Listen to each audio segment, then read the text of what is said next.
know she's crazy, but I only wanna be with you. You think I'm shady cause I'm out here trying to make some moves, but it ain't like that. Just know that I'll be right back. I give you all my time just to let you know you're mine. It ain't nothing, promise I'ma do it all to give you something. This love I got is only for you. You're my comfort, my future husband.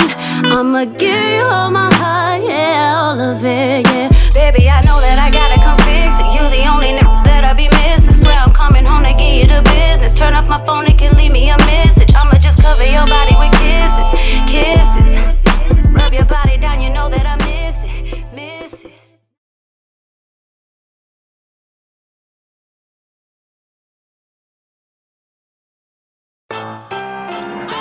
Glasses in the air, toast to a higher power.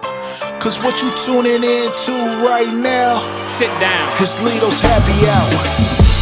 Lito's happy hour, this is where it's at. Raw and uncut, we giving real facts.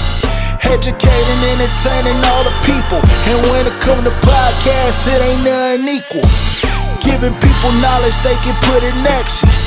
All the way authentic, we ain't never capping. Exclusive interviews cause we ain't never lacking. The other state is talking and we bout the action.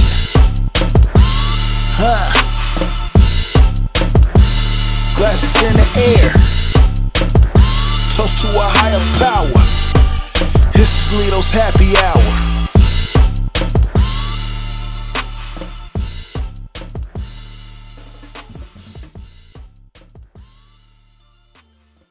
Welcome to Happy Hour with Lito. I'm your host. Today I got one of my bros, you know what I'm saying, my bros on today.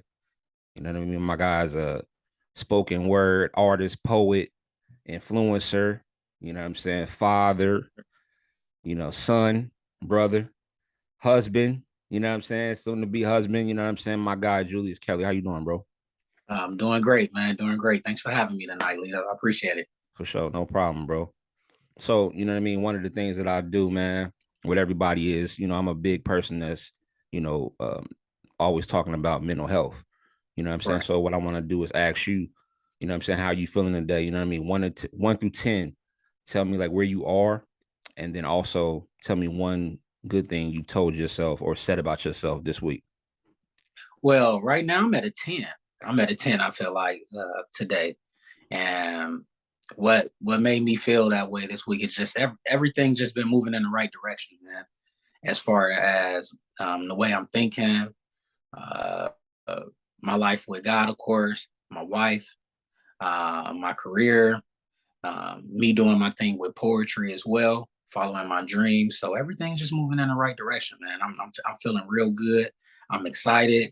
I'm blessed, and I, you know, hanging with good people like yourself, man. So all is well, if you ask me. All is well. For sure. And what's one thing you told yourself this week? One good thing you told yourself this week? Don't be too hard on myself, actually. You know, I know it's easier said than done. 100%. And I know what I got to do, you know, to make sure I'm not beating myself up. But at the end of the day, we're our biggest critic. So 100%. I'm always pushing myself to do better. I always find new areas that I can improve on to make me better than yesterday. So at times I can find myself dwelling in my thoughts and saying like I can be doing better or I'm not doing enough. And I find myself drifting back sometimes, and then I got to look at my board and what I said for the week and get back to knowing that everything I'm doing is in God's hands and in God work, and I'm right where I need to be. Word.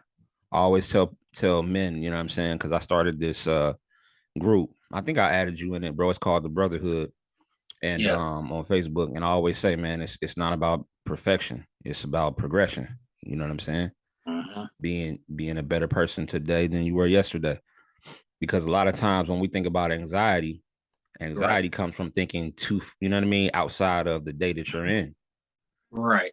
You know what I'm saying? And listen, I 100% suffer from that. You know what I mean? Because sometimes I'm thinking about tomorrow when tomorrow is not promised. You know what I'm All saying? right. So we gotta live for today, man. That's what I'm trying to, focus on and do better with that. Yeah, for sure, man. Just myself in general, going through my spiritual coaching, um, with SES and everything, and having that mentor and that guidance to help me find out where I was having that trauma at, man, where I was really not knowing where I was being hurt at and how I was hurting myself, where I was blaming myself as well. So that year journey, man, has helped me in so many ways, shapes, and form, and it helped my relationship as well. Being able to take that accountability, looking at myself and not putting it on everybody else, or not blaming this person or that person, or certain situations from my past, and just really taking my accountability and knowing what I can do and who I am at the end of the day. Where I feel that, a lot of times, in the Black community, getting any type of counseling or anything like that is frowned upon. You know what I'm saying? Because not a lot of people actually want the help. It's like we be in denial. You know what I'm saying? You ever talk to somebody and like they know that they need help, or they know something is wrong, but they're like, the quote unquote saying in the Black community is, if you see a counselor or a therapist or a psychologist, you're crazy. You know what I'm saying? You're crazy. Yeah. Mm-hmm. And that's just the wrong, you know what I mean? It's just the wrong, it's also learned behavior. Right. Because a lot of the stuff that we go through is passed down from our parents, you know what I'm saying? That's passed down from their parents. So they just teaching us what they were taught, not necessarily knowing if it's wrong or not. You know what I'm saying? Right. So, yeah. Right. Sure, man. So you from Cincinnati, bro? Talk a little bit about growing up in Cincinnati. Cincinnati is the bigger city than Centerville and Dayton that I'm in right now. So growing up in Cincinnati, it was cool in Cincinnati, man. Not too fast. That traffic Kind of crazy like though, bro. That traffic crazy. Traffic is always crazy because I feel like our city is growing right now. Growing up in Cincinnati, I felt like we was always that city kind of like overlooked. Like, oh, that's little old Cincinnati because we're in Ohio. So growing up in Cincinnati, it was cool. I was born and raised in Evanston. Made my way through Warner Hills. I lived a little bit of everywhere in Cincinnati, man. Coming up, got all sisters. I got one brother, but I got three sisters. So having that influence in my life, man, always pushed myself to be a better man. I was always a gentleman. I was always brought up to be a gentleman. But at the same time, I did grow up in rough neighborhoods of things of that nature, and did some little crazy stuff growing up. But we all have. But really, I was pretty steadfast, man. Besides the little trouble that I got into, I was pretty steadfast with finding myself through sports and writing, and growing up in my household, knowing that college was always going to be the next step. I always had that HBCU love in my household, and that what led me to go to Central State University. So growing up watching, my household always had like the Cosby's on, or A Different World, and looking at shows like that inspired me to go to college and go to HBCU. So me selling snacks, staying out of trouble, staying in sports really took up my time. I ran track all 4 years of high school. So that's where I found, ways to express myself through my writing, through sports, man. And really, it made me who I am today, man. Word, that's why you so fast on the court, man, because I ain't know you ran track, bro. Yeah, I ran track all 4 years in high school, and I ran in junior high. I was pretty nice in track, man. I was pretty nice in track. I played football 1 year, but played hoop 1 year, but track all 4 years, man. It was one of them sports where it's you by yourself mainly in certain races. You hear what I'm saying? It's always on you. Yeah. Compared to you got to pass it off to somebody. I mean, you got the relays and things of that nature, but when you running like a open 8 or an open 4 or sprint, it's you out there, man. Right. It's nobody to blame but yourself. So it makes you work as hard. It makes you take a deep look within yourself. With getting to the finish line, actually, man. I feel like everybody trying to race and get to this so-called this finish line, but it's a marathon, man. It's really never really over. Like, so that's a fact. Was you in did you get a chance to see OJ Mayo and Bill Walker play at College Hill? Yeah. I seen them a couple of times play at College Hill. I grew up in Mount Healthy, actually, the neighborhood right next to College Hill. Oh, okay. Well, before in high school, I stayed in the suburbs, but like I said, I grew up in the city. Caught buses just to go back to the city, but since the neighborhood North College Hill was the next neighborhood over, I was able to catch a few of those games, man. And it was live, bro. It was a show to see them play, man. It was a show to see them play. They was live because they used to come down here. I went to Colonel White High School, so okay, they would come down here and play. They would come down here and play. And I went to Colonel White and transferred to Trotwood, but that's a whole nother story. But you know what I'm saying, I went to Withrow. Baby, Withrow Tigers out here. Yeah, I remember seeing Withrow in the tournament, in the basketball tournament, Colonel White versus them, bro, at UD. Yeah, man. Yeah, bro. Yeah, but they used to come down here because they knew some people from the team, and they all like just play open gym, bro. Them dudes was I ain't never seen nobody that talented, bro, in high school. In high school, I think they was a few years above me, or a couple of years before me. So just growing up to see that, man, like you can really be doing that in high school. You know, I'm only like 5'5", 5'6", man. I ain't out there slamming on nobody. So I was like, man, I wish I had that type of ability to jump like that, man. But you know, God bless me with other gifts. and I know, and I wanted to say this as a disclaimer too. I know you a Bengals fan. You know, no disrespect wearing the Titans hat. You know what I'm saying? I know what y'all did in the playoffs. So we ain't gonna talk about it. You know, Joe whatever. Burr. Joe Burr out here, man. So do all of the like so in Cincinnati, because I don't know a lot about it. Like so y'all have like a whole big community that's like where the players stay at. Like they stay in the suburbs.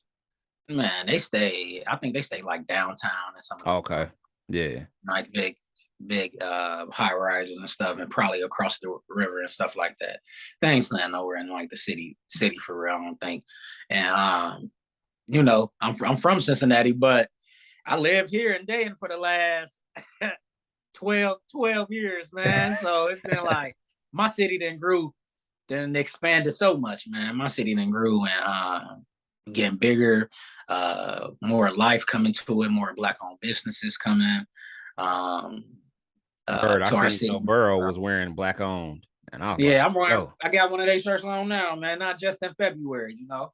When I seen him wear that jacket, I was like, I know their business went crazy. Man, hey, I got one of them jackets downstairs, man. You know, I'm wearing it again this year, baby. But yeah, man, just to see how my city has changed over the years, man. I'm really, really happy, really proud of my city, man. I'm proud to be from Cincinnati, man, and I'm repping it day in and day out, man. Win, lose, or draw, baby, it's always gonna be who that. I'm always. Bro, do you remember when we all had one area code? We had the same one, Cincinnati and Dayton, that was crazy. Wasn't it? Like we all got the same area code. It's just crazy, man, how they try to do Ohio, man. Like we ain't. It's a lot of history in Ohio that people don't want to talk about. Let's be real. Like it's a lot of people. Man. Steve Harvey's from here. Yep. We already know Brian. Holly Berry. Holly Berry. Spielberg. There's a lot of people Yeah, from it's a lot of Ohio. people, bro, and they don't show us no love, man. They'll show us no love. A lot of them was born here, then moved Right. away. Isley Brothers, man. Isley Brothers, Rock and Roll Hall So, of Fame is here. You know what I'm saying? yep. Rock and Cleveland. Roll Hall of Fame is here. Like, just a lot of stuff, man.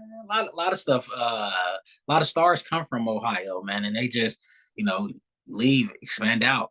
Yep. So I just feel like we got that work ethic here in Ohio, man, where we just we know how to grind and go get it. And going out there to, not saying like, not saying that the West Coast ain't going to get her or nothing like that, Yeah. but a lot of us make it big out there on the West Coast, and they from Ohio. So it's just a lot of love, man, coming from here, just to see that somebody can make it out and do great things, man. So it's wonderful. It's wonderful. So tell me two questions, bro. How did you get into poetry, and like who are some of your like influencers? Well, how I got into poetry, really, it was just like in the rhyming scheme. I feel like it was kind of like listening to hip hop and then putting the pen to the pad and finding a way to express myself. So I was like, I played around with rapping a little bit, just writing a little bit of rhymes, but actually reading certain books, Maya Angelou, Amiri Barak, people like that. Just growing up, Langston Hughes, knowing that Gil Scott-Heron, finding ways to put the pen to the pad, man, and that inspired me to do it myself. And then throughout high school, again, I found ways to a different avenue, use my energy in a different way compared to running the streets and things of that nature. So I'm like, I can actually speak about how I'm feeling, dealing with that trauma, dealing with how we grew up. I wanted to speak on those types of issues. I wanted to speak on the Timothy Thomas getting murdered unarmed by a cop. I wanted to speak on things like that, man, growing up and seeing that. So National Guards coming in and not being able to leave my home at a certain time, that molded me, man. That made me want to have that revolutionary type of spirit and to be able to speak out on what's going on in my city, man. So I witnessed that. I witnessed the Trayvon Martins before the Trayvon Martins. It was Timothy Thomas. So it was like seeing that when I was 15. And that changed me as a Black male, man. It really changed me. It really opened my eyes. And that will motivate me even more to speak out, man, and write. Word. That's what's up, bro. Right now, like, do you have a lot going on? Like, you've been performing, or you know what I mean? What you got cooking up? What you got new going on? Well, actually, everything I've been doing, I've been doing a lot of open mics, a lot of slams. We coming up recent. Next up is an open mic, Hit the Mic Cincy, with Mo Poetry down there, Brave Nate hosting. I'm doing that open mic. Then I'm doing Doo-Wop Slam, the season finale coming up November 12th. Different performances and shows. Going out to New York here in December. A good friend gave me a connection out there. I'll be making my way out to Albany, New York here in the early December. So I'll be posting everything on my Facebook page, Jay Kelly, or Julius Kelly. They connected to each other, actually, both pages. And then on Instagram, you can find me on Jew_Kellz, Kellz. So just been getting back to it, man. I got a couple of few new pieces that I've been working on, because I actually took a break from writing and just focused on family a little bit more. And coming back after the pandemic, man, it changed a lot. I dealt with a lot of things like we talked about, as far as going through counseling and therapy and just finding that love again. My mentors, my mentors, Sierra Leone, definitely encouraged me to get back to the mic, and inspired me to find different ways to express myself, just letting me know that never turning my back on God, and always having that faith and knowing that that's my calling. And it just made me push even more, man. And I'm excited about what's coming next. Talk about the importance of being a father, bro. Talk about your son a little bit. Well, my son 9, Julius Emery Ali Kelly, man. My son just will be 10 this year. My son is my life, man. He definitely keeps me young. Keeps me going, always asking me questions. My son has so many more opportunities that I had when I was a younger man, and I'm so blessed to see him grow into the young man that he is. Wanting to be an astronaut, wanting to move to Japan. Japanese is going to be his first foreign language. Like, he already got everything. That's what's up. planned out, man. And like literally, man, just saying, oh man, our kids is into the games, but that metaverse that he's in, man, playing those games, it's motivating him to do great things, man, and be inspired. And he see me on the mic, writing, following my dreams. So that's a big staple in my life for to leave something here for my son, man, for him to see. So he gets to see me on the mic. I take him with me, my son writing poetry now. So it shows him at an early age that dreams do come true. You always, whatever you put your mind to, it will happen, man. That's the best piece of work that we have ever, is our mind, man, because we can really think and do what we want. And my son is going to the 5th grade next year. So right now he's in the 4th grade, playing the violin, playing basketball, writing poetry, and then the next avenue, man, is boxing, like you want to do now. Okay. I want to do a little bit of everything, man. That's dope. So right now, it's good to just pour into my son, keep pouring into everything that he wants to do, because right now, by pouring into every one of these activities, one of these dreams that he's having, he gets to see exactly what he really has a gift for, and what he really want to do growing up, man. And it's endless, man. I'm so happy to be a father, man. Word. And to think about that, bro, like everything that you're doing for your son, like you're creating a different, like, any generational curses that you may have had is over with. Right. You know exactly. what I'm saying? Like, exactly. with him, he see everything that you allowing him to do. He gonna teach that to his. You know what I'm saying? Yeah. That's dope. It plays a big part, man. Just hearing, one thing that I always tell my son constantly is, I'm proud of you. I love you. Not hearing that enough as Black man, because quote unquote, it may be soft. It may be, you what? It's like, no, I love you. Yeah. Like, I love you, son. I'm proud of you, man. Keep going. Hearing that every day, consistently, man, pounding that in there to the point where your son or your daughter understands that, man, my dad here, my dad shows up. My dad treats everybody well. He treats my mom well. He treats my friends well. He followed his dreams. Like, he's always positive. I never seen him down. I've never seen him saying, no, I can't do that, or this is not possible, or, it's just, it's so much, man. It goes just deeper than just calling yourself a dad. It's actually showing up and doing the small things, man. Having that father and son time, going out together, talking, reading, everything, man. It's just so much more. Word. That goes into it. Word. So also, bro, last question here I wanted to ask you about was, you are also an alpha man, you know what I'm saying? And wanted to ask you, what made you choose to be in a fraternity, bro? Growing up, again, learning about Martin Luther King,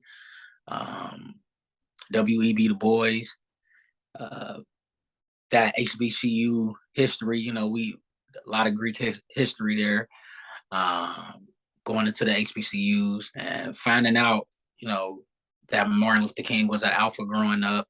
I definitely dived into the history of it, followed them. And then when I got onto campus at Central State, you know, the alphas definitely stood out to me, man. They was always, they spoke to everybody when I first got to Central.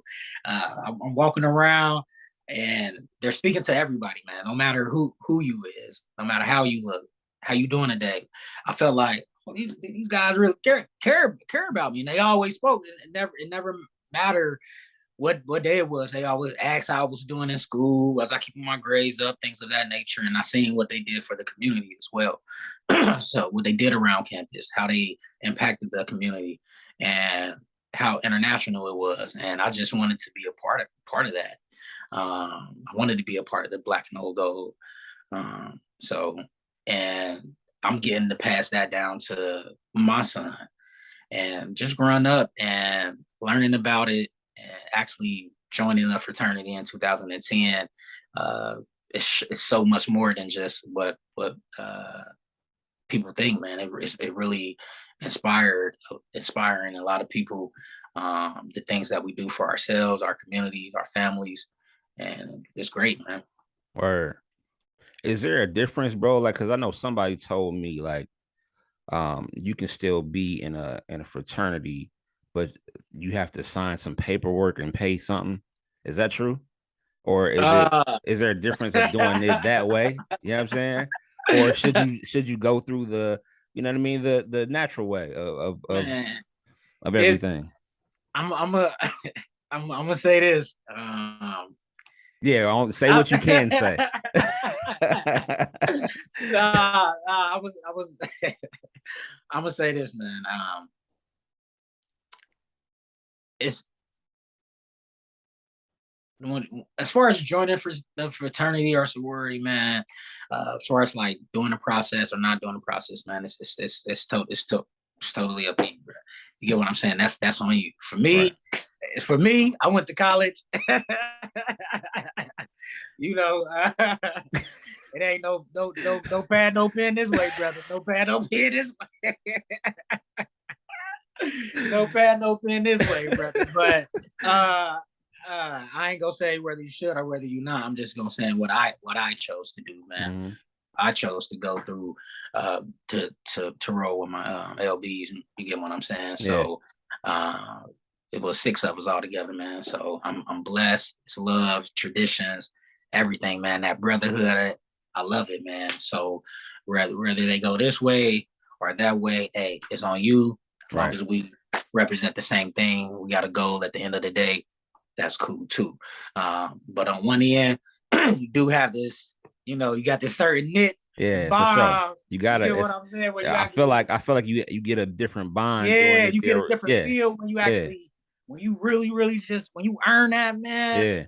And you know what it is. You know the love for it, the passion, the history from other brothers, years, decades, centuries before, like, you know, before you, man. It's love, man. It's love. It's so much love there, man. And I can't ask for anything more, you know. So, but of course, you know, everything changed within the years. And I just heard that and I was like, what? Like, it seemed like.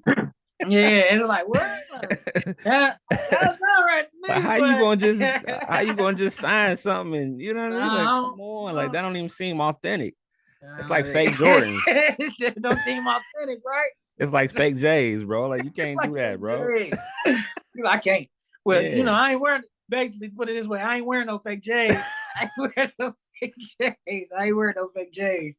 But it's definitely, man. Hey, when you earn it, man, it's a different love, it's a different respect. Homecoming coming up next week, so you know, one day. Oh, 6. So, I feel like you appreciate it more too, bro. Like you appreciate it more. Yeah. When you go through the process, I feel like that too. You know what I'm saying? Yeah, man. So you appreciate everything more, man.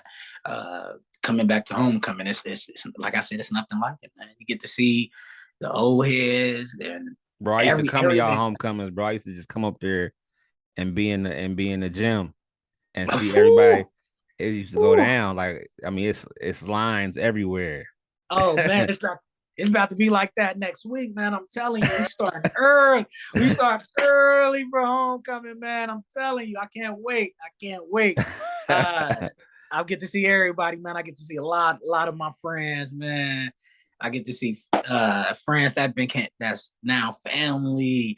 The smell of the barbecue, the sound of the band, the step show, the parties, the after parties, the brunches, the football game. I'm ready for it all, man. I'm ready for the parade. I'm ready to speak to the students, man, and the alum is so much, man. That I'm excited for, and again, been a part of A5A, man. It's love Delta Z. It's all love, man, and get to hang out with brothers, man, and we about to turn up. We about to turn up and have a ball. Is it really? Let me ask you this, bro. If you could tell, is it really like a rivalry? Like, you know what I'm saying? When it comes to like stepping against, it get real like that. Hey man, it gets real serious, man. When I'm telling you, when it comes, especially my chapter, man, especially my chapter, man, infamous Delta Z, bro. When I tell you my chapter, man, we get down when it comes to stepping, and well, everybody at Central does, but right when the process of actually putting in that work, people don't see the hours, the hands. That's why my clap so loud now, because these hands then came like leather now, man. From clapping and feet, man. The work that goes into it is really a rivalry for real, man. It gets down and gritty with it, but it's all love at the end of the day. Sure. We all go party at the end, but beforehand, it's like, hey, when we hit the stage, it's over for y'all. Like, because you win money for money is donated to your chapter to do more things again around the yard and things of that nature. You get to hold that title that, hey, look, hey, we got it this year. We won it this year. You get to have that what you call it, man, that you get to have it for the whole year, you know. Bragging rights. Say so, the bragging rights. That's what it is. You get to have the bragging rights for the whole year, man. And that's love when you're walking around HBCU campus and you already know what happened at homecoming. Like, that's everything. Hey, you seen what happened at homecoming? Because it's like everybody there. Yeah. Everybody's there. Like, facts. It's love, man. That's what's up, bro. Lastly, bro, anything that you want to promote or got going on right now, bro? The floor is yours. You can promote your Facebook page, your Instagram again, and just let everybody know when, you know what I mean, what to look out for. You know what I mean? Are you gonna start like where they can catch you at? I mean, here's some of your work, because I heard some of your work. What was the one you told me? It was about sneakers. Oh yeah, I got a poem called titled Dead Stock, man. Yeah, I got a video that's about to be coming out. Okay. But yeah, Dead Stock is about sneakers, man. I know you in the community world, and for folks who don't know about what goes on in the sneaker world, you got things like StockX, GOAT, Flight Club, where these sites are resellers. They sell the shoes, but the poem is basically just highlighting the dark side of the sneaker game. And when that video dropped, you gotta let me know, bro. I'll put it on my I'll put it on one of my I'll put it on, like, when I do my videos and everything, I'll put that video on there, you know what I'm saying? So cool. It can be a part of my my podcast stuff. You know what I mean? Like my channel. So yeah, for sure. Just let me know when you got that ready. For sure. And they can actually check out a little piece of it. When you actually follow me on my Instagram page at JU_Kellz, KELLZ, you'll see me on there, see some of my reels that I have been posting on there. You can actually find me on Facebook at Julius Kelly. But my page on Facebook is J Kelly. So they're connected. You'll be able to find both there. Follow me, what I'm promoting for the slams, open mics, the shows that I got coming up, what projects that I'm doing. Be on the lookout for them. I do have a book coming out, Young Black Poet, be on the lookout for that. And I got a couple of games coming out as well next year. So I really just been putting in the work. I'm thankful, man. I'm blessed, and I'm ready to continue to share with the world, man. Do God's work. Just be of service, man. At the end of the day, and the message will come out. Will be out there. So the Dead Stock poem is definitely a big one. Video coming out. Same with Young Black Poet. And again, we talked about where I came from, Cincinnati.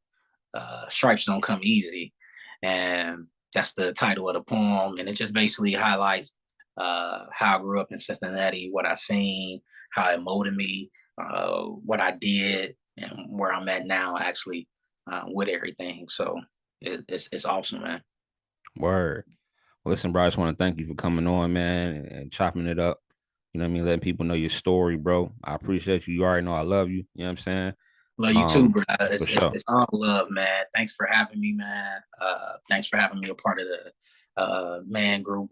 Definitely love when it comes to that. Being able to just see how we're doing on a day-to-day, and having a group where you can actually express with Black males one another, how we're feeling and what we're dealing with, and how we can lean on each other at the end of the day to uplift each other at the end, overall. So thank you, bro. It's all love. For sure. Because you know what they say, bro, like nobody works harder than a person that don't ask for help. You know what I'm saying? Yeah, this is Happy Hour with Lito, and we out.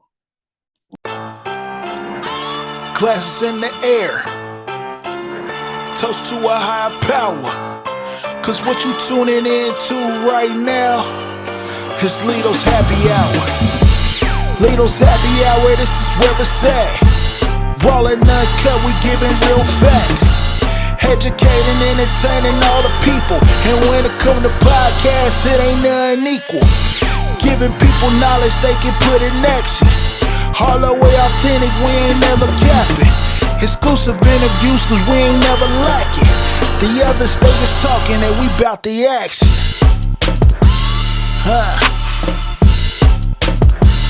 Glasses in the air, toast to a higher power.